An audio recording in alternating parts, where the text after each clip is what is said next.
Assalamualaikum warahmatullahi wabarakatuh.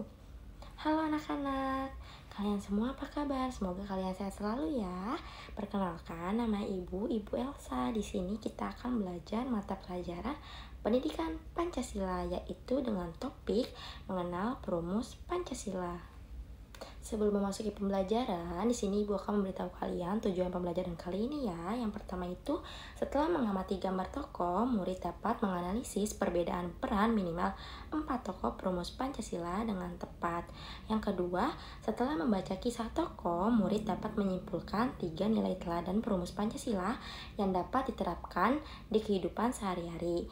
Yang ketiga, setelah diskusi, murid dapat mempresentasikan hasil analisis peran dan teladan tokoh perumus Pancasila secara lisan di depan kelas. Sebelum itu, Ibu mau bertanya kepada kalian, ada yang tahu tidak siapa tokoh yang merumuskan Pancasila itu? Nah, yang kedua, apakah kalian pernah mendengar nama Soekarno, Muhammad Hatta, atau Yamin? Setelah ini kita bahas ya.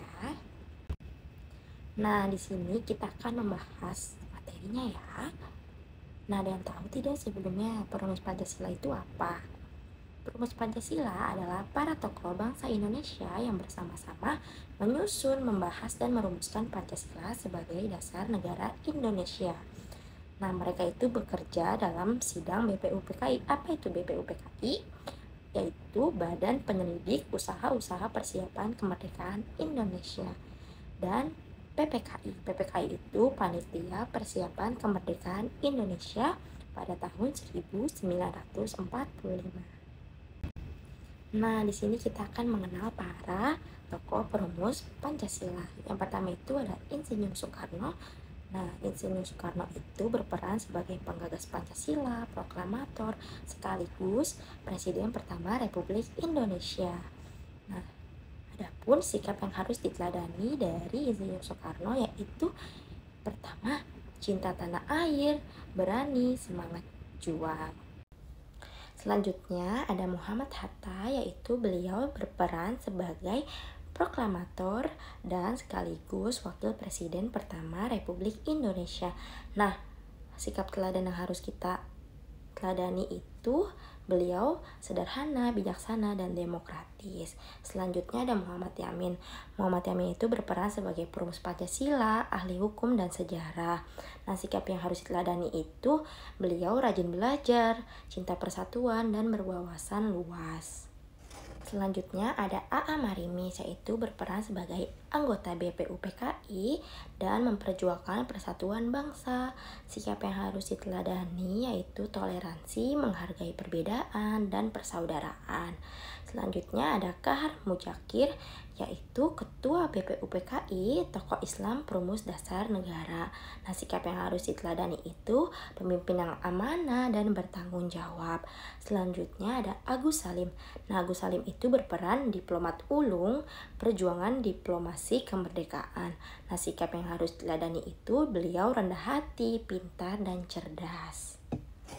Nah, selanjutnya ada Abi Kusno Cokro Suyoso, yaitu berperan sebagai anggota BPUPKI dan tokoh Sarekat Islam. Nah, sikap yang harus diteladani itu semangat persatuan, gotong royong, dan rela berkorban. Selanjutnya ada Wahid Hasyim. Nah, berperan sebagai Menteri Agama pertama, tokoh pendidikan Islam. Nah, sikap yang harus diteladani itu beliau religius, cinta ilmu, berakhlak mulia. Yang terakhir ada Ahmad Subarjo. Nah, perannya itu sebagai diplomat dan perumus naskah proklamasi. Nah, sikap yang harus diteladani itu rela berjuang, berani, dan cinta kebebasan. Nah, dari 9 tokoh tersebut, beliau adalah sang perumus Pancasila ya anak-anak. Kalian harus ingat selalu. Nah, jadi sikap pahlawan yang harus kita teladani itu untuk berkebangsaan kita harus selalu rukun, dan untuk cinta tanah air kita harus suka barang buatan Indonesia. Nah, untuk itu juga kita harus rajin belajar ya, jangan pantang menyerah. Nah, untuk itu juga selanjutnya kita harus mengerjakan pekerjaan sekolah sendiri. Nah, jadi kita harus bertanggung jawab pada diri kita sendiri ya anak-anak. Nah, untuk itu selanjutnya tidak membeda-bedakan teman. Nah, kita harus saling menghargai dan menghormati sesama. Sekian untuk pemaparan materi kali ini.